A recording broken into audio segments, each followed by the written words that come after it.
Hey, so I wanted to share something from Ken Johnson.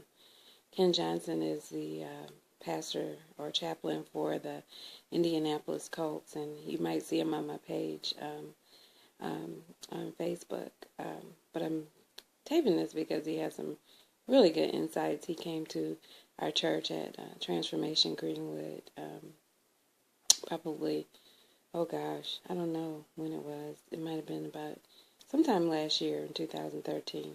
But anyway, he talked about uh, 12 things the enemy does to get victory over us. And I thought I'd share it because I think we often think we're just going through life and sometimes, just living from day to day.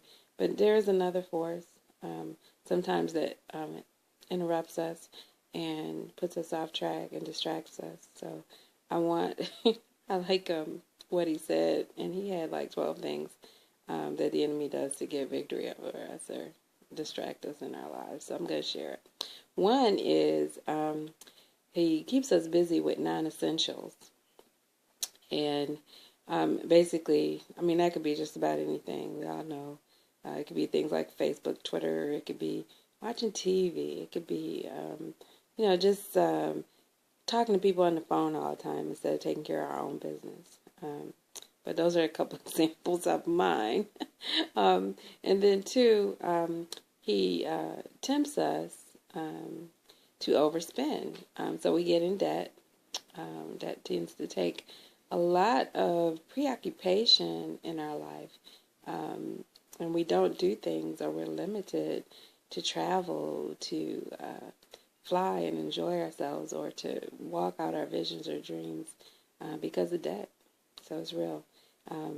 Number three, he makes us work long hours to maintain empty lifestyles.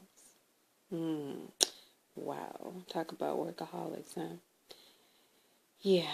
And so number four, the enemy discourages us to not spend family time together our homes end up disintegrating, and there's no refuge from work. So, yeah, we can miss out on family just by working too much.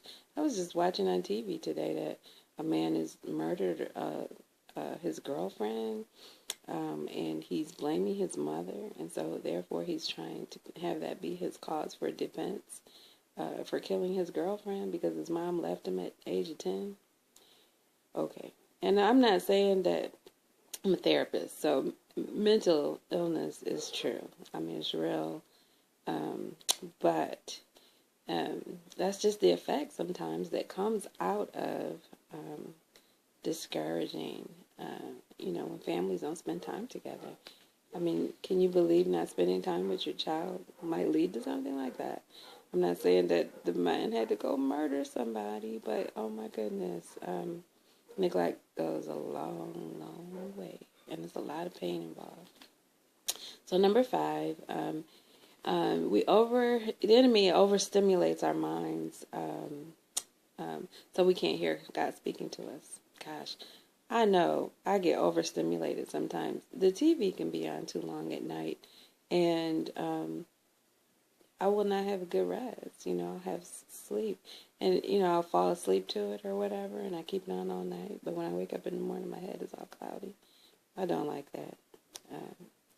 So be careful what you feed your mind with. Oh my God, it just makes a really big difference. Number six, the enemy fills their nightstands with newspaper, magazines, so we don't spend time reading the Bible. The Bible is the Word of God. There's a lot of peace and a lot of rest in there. It can rid a lot of confusion, and the Word of God is God. So, number seven, he floods their mail with promotions, get rich quick streams to chase after material things. So that can be something that happens quite a bit too. Number eight, put glamour on TV so that we focus on outward appearances. And people are very obsessed with themselves when that happens. I won't say more about that. Housewives. Ooh. Okay. 9. Make sure couples are too exhausted for physical intimacy, so they would be tempted to look elsewhere. Wow. Yeah, that's real. How you fuel your marriage and how you take care of yourself and your own body, and how you feed and maintain health.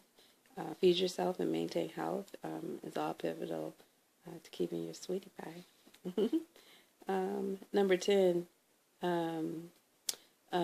make images bigger than God to divert them from remembering the real meaning of holidays.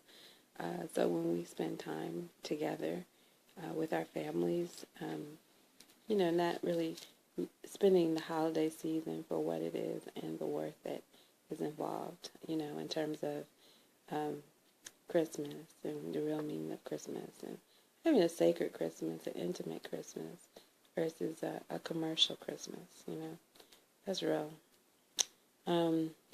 Number 11, involve them in good causes, quote unquote, so they don't have time for eternal causes. Ooh, that's deep. Now I can say a lot about that one.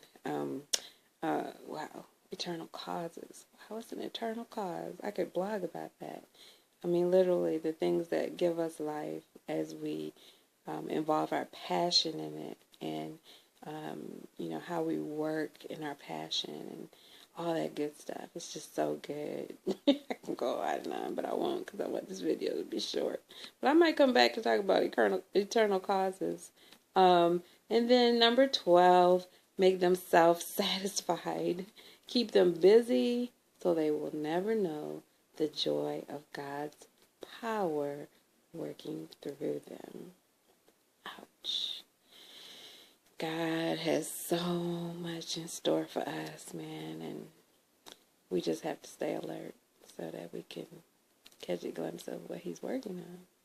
We got to spend time in quiet, and in quiet places and sacred places, so that we can tap into His goodness and His mercy and His riches and His inheritance and our inheritance in the Lord. So there it is. Those are the 12 things the enemy does to get victory over us, or I would say the 12 things that distracts us from the presence of God, and can do that easily. Have a good day. God bless you.